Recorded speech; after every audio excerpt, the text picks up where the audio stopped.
Hello students, let us we start.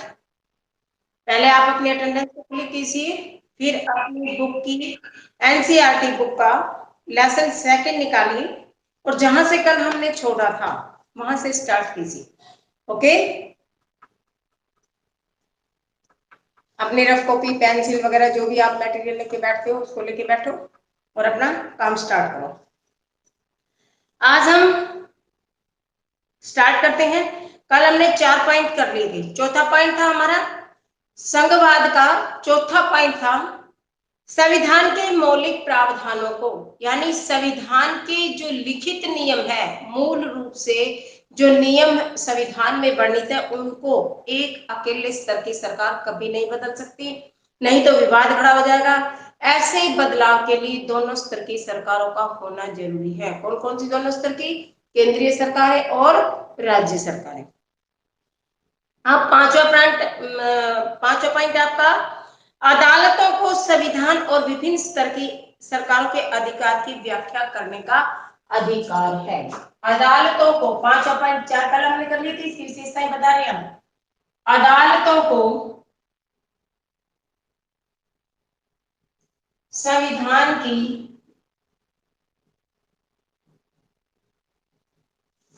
व्याख्या करने का अधिकार है, यानी अदालतों के पास हमारे जैसे आप जैसे लोग अगर जाके ये कहे ना कि हमें संविधान पढ़ना है, किसने क्या दिया गया है, तो वो अधिकार हमें नहीं है, क्योंकि ऐसे तो फिर अगर कोई भी जब मर्जी आएगी जब जाके पूछ लेगा। केवल अदालतों को ही संविधान की व्याख्या करने का अधिकार है। अदालतों में ही संविधान के जो भी नियम है वर्णित, उनको वहां से ही हम उनकी जो भी लिखित नियम है, जो प्रावधान है, अदालतों के थ्रू हमारे तक आते हैं।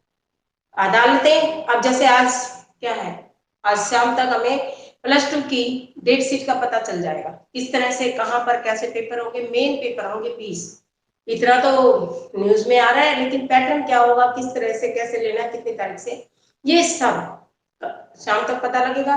तो ये पहले लोग विचार विमर्श करेंगे जो हमारे प्रशासनिक अधिकारी हैं। फिर अदालत में भी, सर्वोच्च अदालत में भी हर तरह से फैसले लिए जाते हैं। सब डिस्कस होने के बाद वो नागरिकों तक पहुंचता है। तो कुछ ऐसे मसले होते हैं जिनको संविधान की व्याख्या करने का अधिकार केवल अदालतों को है। छठा, विभिन्न स्तर की सरकारों के बीच कौन कौन से, एक एग्जांपल दे रहा है।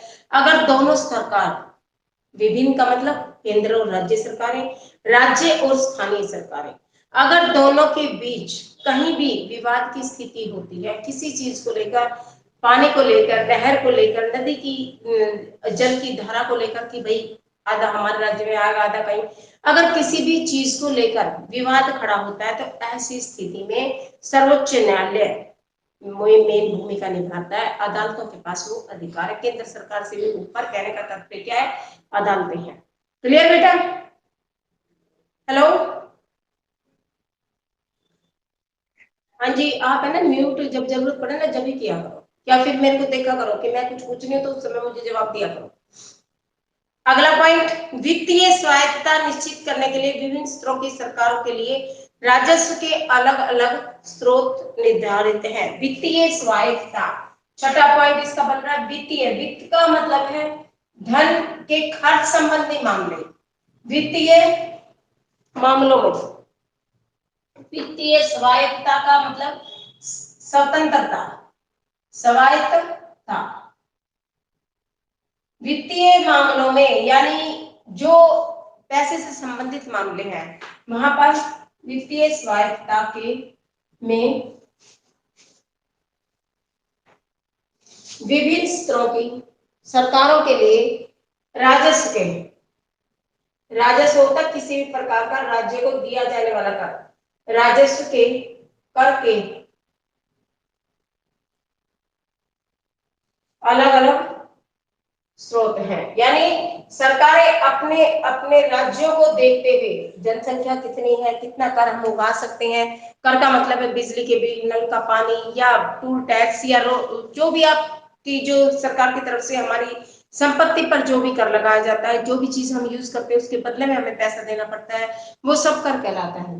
तो वित्तीय स्वायत्तता में यानी धन को खर्च करने में कि कितना खर्च जनता से लिया जा सकता है किसी कर के मामले में, कितना हम लोगों से वसूल कर सकते हैं। तो ये इस मामले में स्वायत्तता स्वतंत्रता दी गई है किनको, अलग अलग सरकारों को। राज्य सरकारों को, मान लो कोई राज्य बहुत बड़ा है, राजस्थान बहुत बड़ा है, यूपी बहुत बड़ा है, उनको देखा जाता है कि क्या वो इतने कर को चुका पाएंगे। जनता के हिसाब से कर लगता है, जहां पर जनता ज्यादा है वहां पर कर के स्रोत, कर की बढ़ोतरी ज्यादा होगी। जहां पर कम लोग हैं या आय के स्रोत कम है तो वहां उनको देखते हुए कर निर्धारित किया जाता है। तो इसके मामले में सरकारों को स्वतंत्रता दी गई है कि वो अपने अपने क्षेत्रों को देखते हुए कर निर्धारित करें। क्लियर हो गया बेटा आपको ये पॉइंट? हेलो, हाँ जी। इस प्रकार संघीय शासन व्यवस्था के दोहरे उद्देश्य हैं।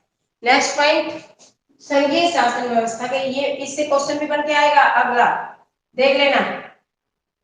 संघीय शासन व्यवस्था के दोहरे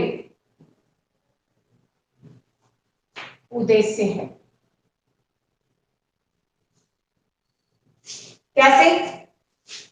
देश की एकता की सुरक्षा करना, एक तो इस तरह से नियम बनाना, उनको लागू करवाना कि देश में उन नियमों को लेकर ही कोई बवेल खड़ा ना हो जाए।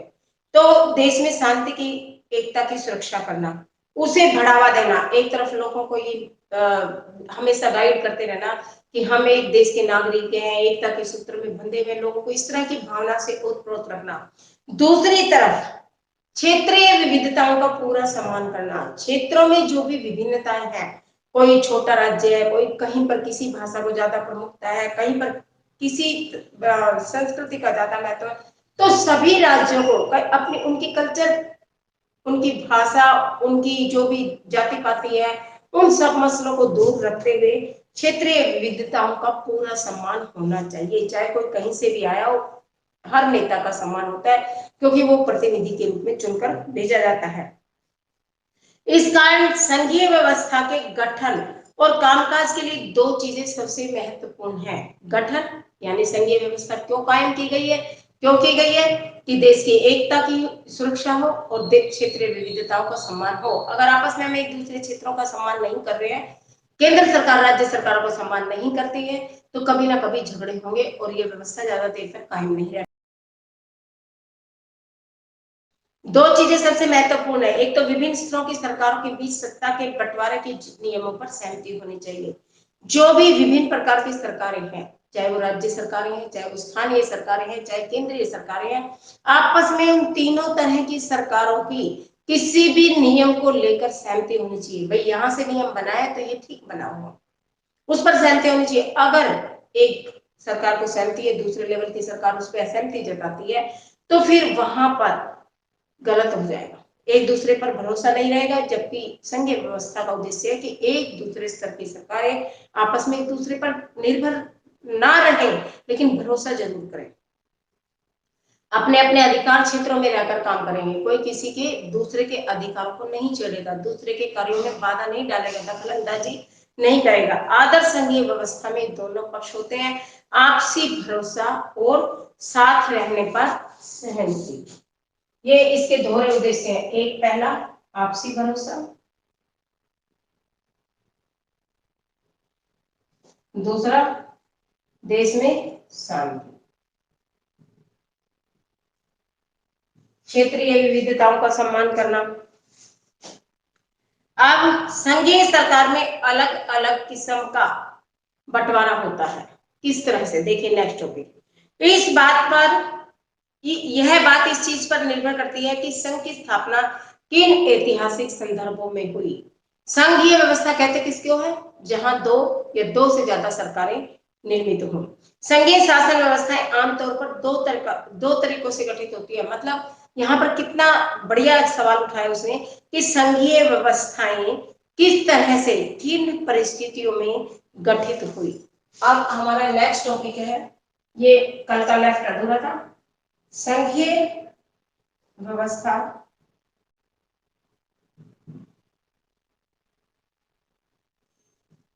का गठन, कि भाई क्या जरूरत पड़ी थी इसका गठन करने की सरकार बना काम कर रही थी केंद्र सरकार। क्यों हम संघीय व्यवस्था के ऊपर आए कि हाँ इसका गठन जरूरी है? क्यों? ये तो थी संघीय व्यवस्था की विशेषताएं कि क्या क्या विशेष चीजें हैं और अब क्यों गठन किया गया। क्वेश्चन को समझना। देखिए, पहली बात है कि दो या अधिक स्वतंत्र राष्ट्रों को साथ लाकर एक बड़ी इकाई को गठित करना। स्वतंत्र राष्ट्र हो, दो हो या दो से ज्यादा हो, उन सबको इकट्ठा लाकर बड़े इकाई के रूप में गठित करना। तो इसका पहला पॉइंट बनेगा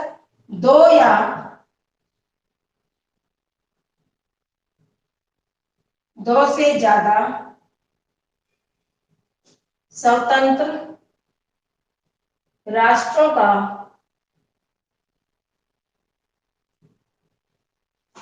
को एक संगठित मतलब जोड़कर रखना, संगठित इकाई के रूप में गठन करना। कैसे करेंगे? देखो, इसमें दोनों स्वतंत्र राष्ट्र अपनी संप्रभुता यानी अपने अपने मालिकाना हक अपने अपने राष्ट्रों के साथ दोनों स्वतंत्र राष्ट्र अपनी पहचान बनाकर सामने आते हैं और सुरक्षा और खुशहाली का रास्ता अख्तियार करते हैं। अख्तियार का मतलब ग्रहण करना, उस रास्ते पर चलना। वो स्वतंत्र राष्ट्रों को एक संगठित इकाई के रूप में क्यों गठित किया जाता है? ताकि वो स्वतंत्र राष्ट्र एक सुरक्षा की भावना लेकर आपस में आगे बढ़े और खुशहाली के साथ उस काम को करें। साथ आकर संघ बनाने के उदाहरण, अब ये जो क्वेश्चन यहां से निकला है संघीय व्यवस्था का गठन, तो इसकी दो रूप है। एक तो है साथ आकर संघ बनाना, साथ आकर संघ बनाना, ये दो रूपों में गठित हुए हैं। और दूसरा रूप है इसका,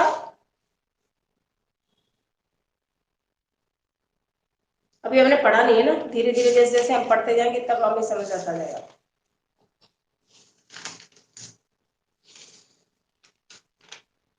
दूसरा है साथ लेकर चलने वाले संघ। दो रास्तों पर चलता है, एक साथ आकर संघ बनाना जो अपने आप आए, एक दूसरा किसी को साथ लेकर चलना, साथ लेकर चलना। ठीक है, कैसे? देखो कौन कौन से इनके उदाहरण है।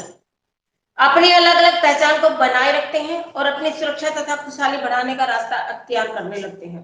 साथ आकर संघ बनाने के उदाहरण कौन कौन से हैं? संयुक्त राज्य अमेरिका, स्विट्जरलैंड और ऑस्ट्रेलिया। एग्जाम्पल पूछा जा सकता है एक नंबर पे कि साथ आकर संघ बनाने वाले, एक तो अपनी मर्जी से संघ बनाने में शामिल होते हैं, एक किसी को साथ खींच के लिया जाता है। तो साथ आकर जो संघ बनाते हैं वो है अमेरिका, ऑस्ट्रेलिया और स्विट्जरलैंड। ध्यान रखना, तीनों बड़े अक्षर वाले नाम है, ध्यान रखना। अमेरिका, ऑस्ट्रेलिया और स्विट्जरलैंड इसके एग्जांपल है साथ आकर संघ बनाना। America, Australia, Switzerland. आपको ये देशों के नाम याद होने चाहिए बेटा। नेक्स्ट है आपका,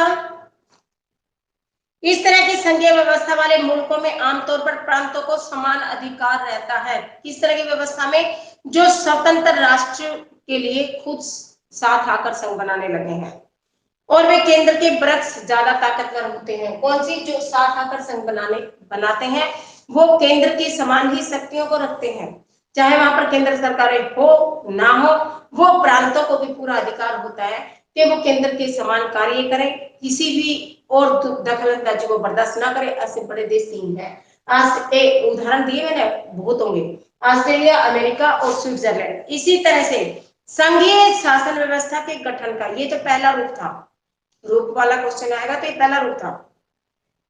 दूसरा तरीका यह है कि हर बड़ा देश चाहे वो कोई भी है, वो अपनी आंतरिक विविधता, आंतरिक यानी अपने देश के अंदर उसकी जो भी विविधता है, अंतर है, चाहे किसी भी चीज को लेकर, किसी भी मुद्दे को लेकर है, उनको ध्यान में रखते हुए वो राज्यों का गठन कर देता है। यहाँ गठन नहीं होता, यहाँ तो साथ आकर बनाए उन्होंने, यहाँ गठन किया जाता है और फिर राज्य और राष्ट्रीय सरकार के बीच सत्ता का बंटवारा हो जाता है। केंद्र सरकार और राज्य सरकारों के बीच शक्तियों को बांट दिया जाता है। कौन सी शासन व्यवस्था में? जहां पर स्वतंत्र राष्ट्रों को साथ लेकर चला जाता है। ऐसे कौन से राज्य हैं? भारत, बेल्जियम और स्पेन। भारत, बेल्जियम और स्पेन।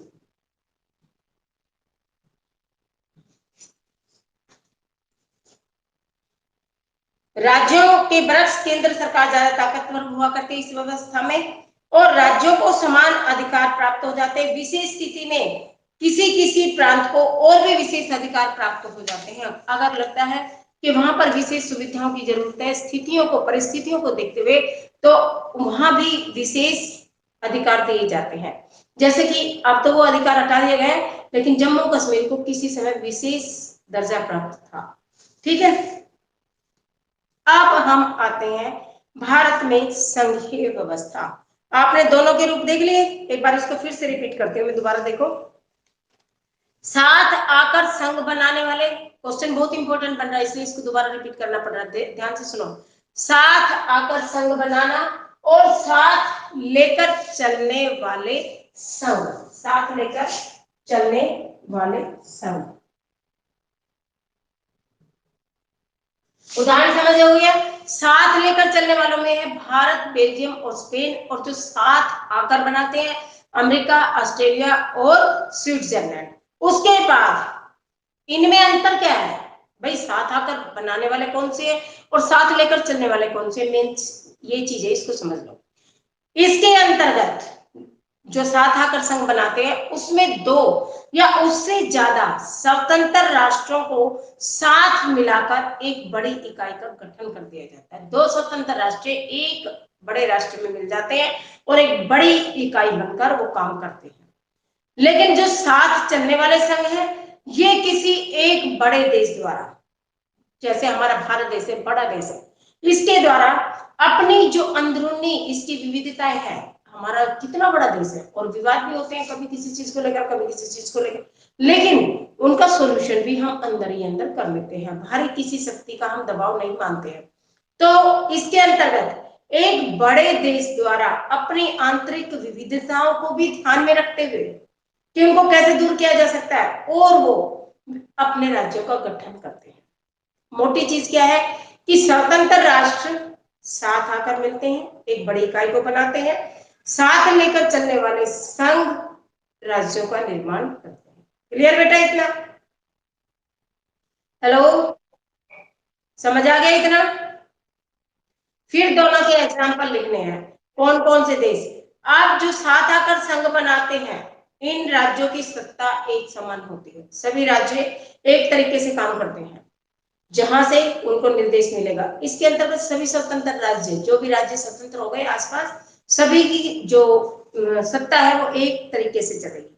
लेकिन जो हमारे संघीय व्यवस्था वाले देश है, जो साथ आकर वाले में नहीं है, जो साथ लेकर चलने वाली व्यवस्था में है, उस व्यवस्था में वो देश केंद्र सरकार को अधिक शक्तिशाली बना हुआ है।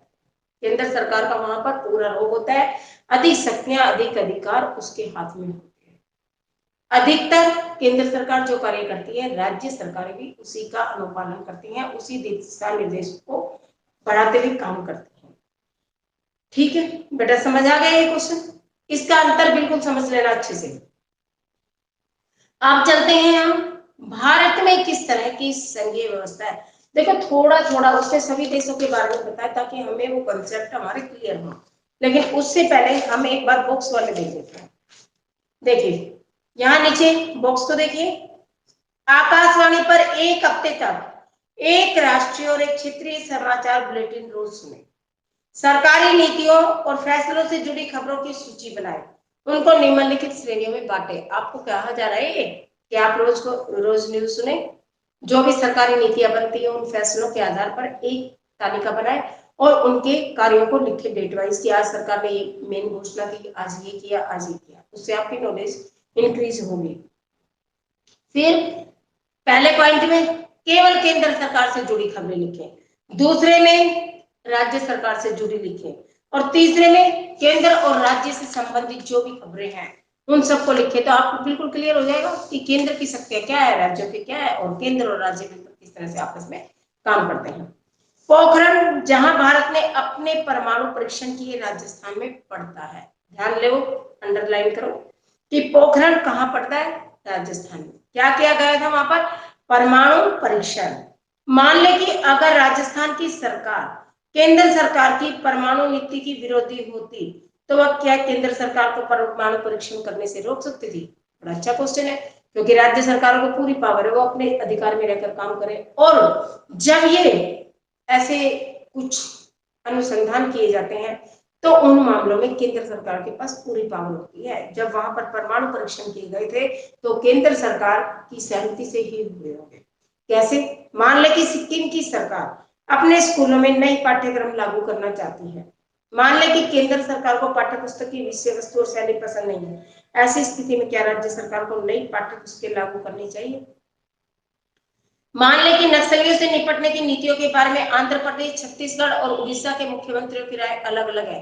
क्या ऐसे मामले में भारत के प्रधानमंत्री दखल दे सकते हैं? क्या ऐसा आदेश जारी कर सकते हैं जिसे सभी मुख्यमंत्री माने?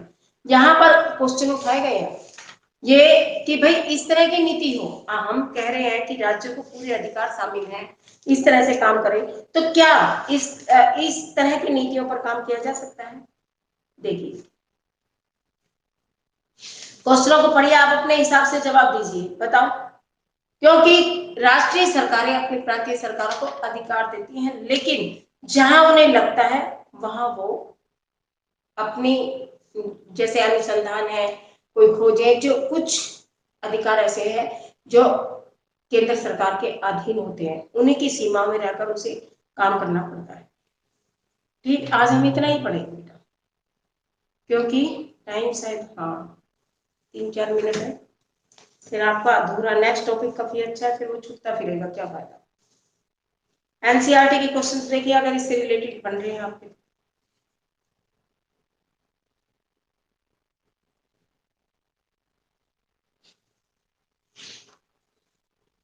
यहाँ पर नहीं बनते हैं, आप देख लो।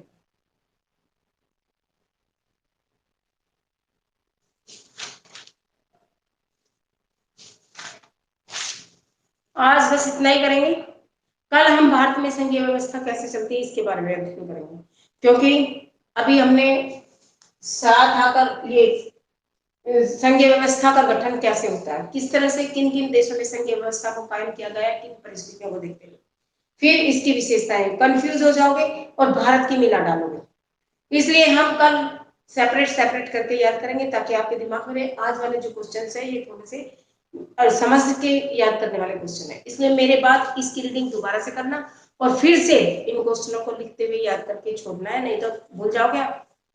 ठीक है बेटा, काम अपना डेली की डेली रूटीन से करो, क्योंकि अब ज्यादा समय नहीं है, ज्यादा से ज्यादा 15-20 दिन, हद मार के महीना आपके स्कूल खुलने वाले हैं। बोर्ड की जब परीक्षाएं होंगी तो स्कूल खुलेंगे, स्कूल खुलेंगे तो 9 से 12 तक क्लासेस की परमिशन मिलेगी मिलेगी, तो आप लोगों की तो नुकसान नहीं होगा, आपका बैलेंस बन जाएगा। लेकिन आप पढ़ने वाले बनो, काम करना चाहिए आप। ठीक है, कोई और दिक्कत है तो बताओ, बोलो बेटा। अभी हमारा एक टॉपिक लेगा 4-5-6 दिन तो लेगा, 3-4 दिन से कम लेगा। नाना करते करते भी आपकी ज्योग्राफी पूरी हो गई है, इसका सेकंड लेसन चल रहा है, सिलेबस हमने तो कवर करवाने की जो हमारा हिसाब था उससे चल रहे हैं। बच्चे लापरवाही कर रहे हैं या नहीं जुड़ रहे हैं, जुड़ के चले जाते हैं तो वो अपना नुकसान खुद कर रहे हैं। आप लोग बेटा जो भी क्लास में आए हैं अटेंडेंस को क्लिक कीजिए, क्योंकि मैडम आपके अटेंडेंस को शाम को लेती है। ठीक है, सभी अपने अटेंडेंस को क्लिक करो। हेलो, हेलो, हाँ जी,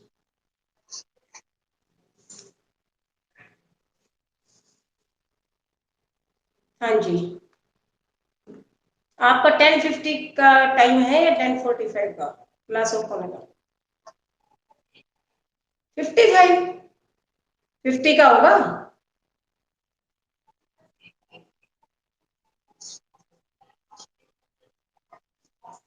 अच्छा, आप सुबह से बैठते हो अपनी नोटबुक वगैरह लेके? हाँ जी। एक चीज बताओ मुझे, संघीय व्यवस्था और एकात्मक व्यवस्था किसे कहते हैं? आपने इतना आधे से ज्यादा चैप्टर पढ़ लिया, किसी को समझ आया? बताओ। एकात्मक शासन बताइए। थोड़ा सा जितना हमने पढ़ा उसमें से हम ऑब्जर्वेशन तो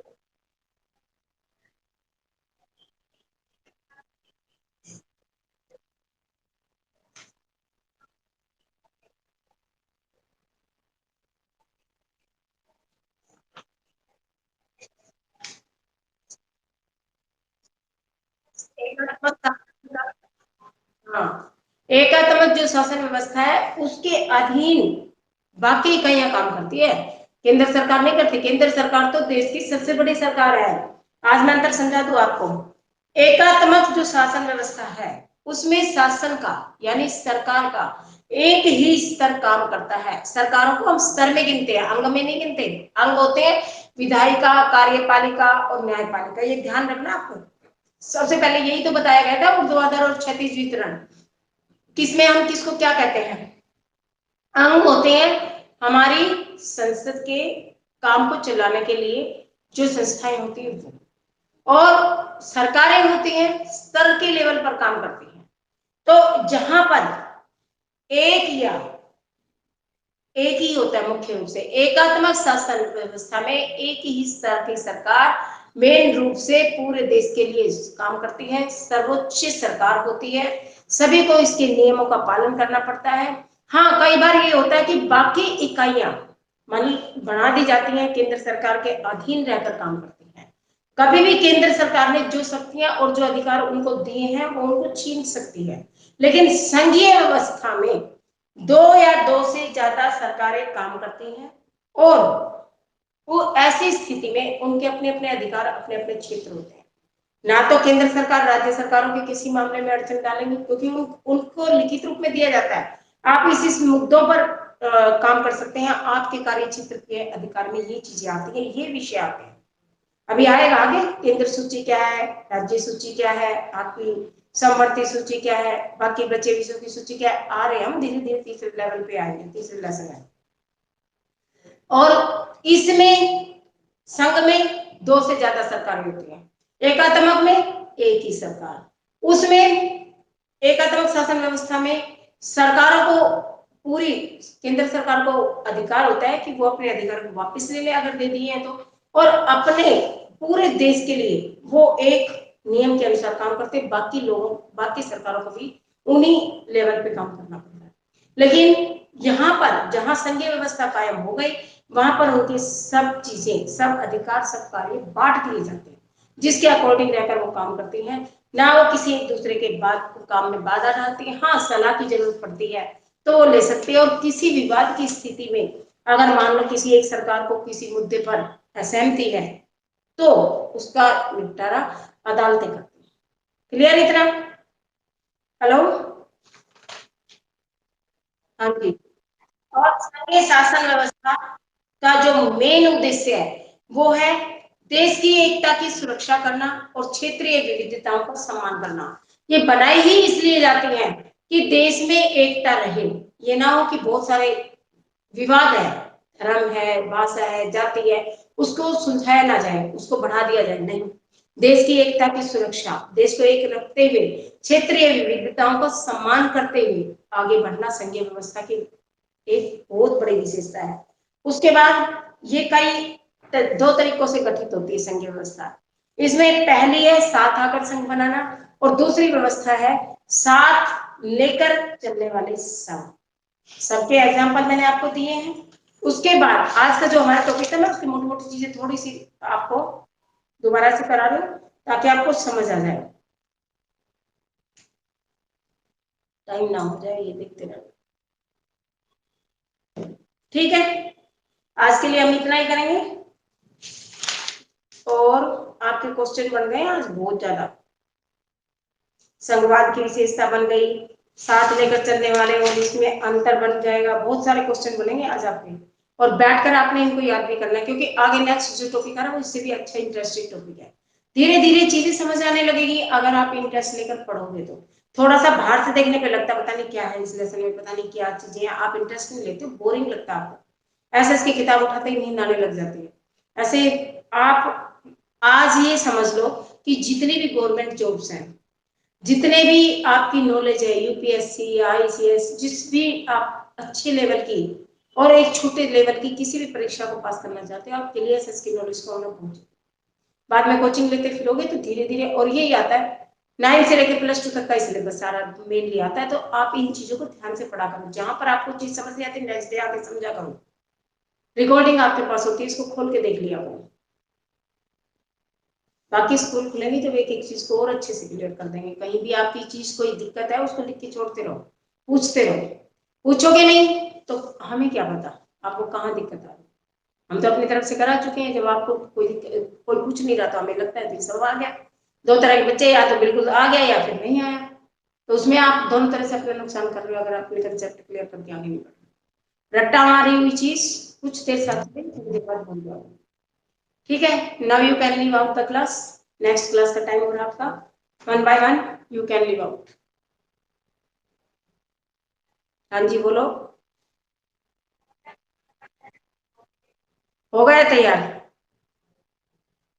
सैटरडे को देखती हूँ, सैटरडे को देखती हूँ। ठीक है, इतने हमारा ये लेसन कंप्लीट हो जाएगा, फिर मैं पहले सैटरडे को उसका ले लूंगी, फिर इसको देखती हूँ।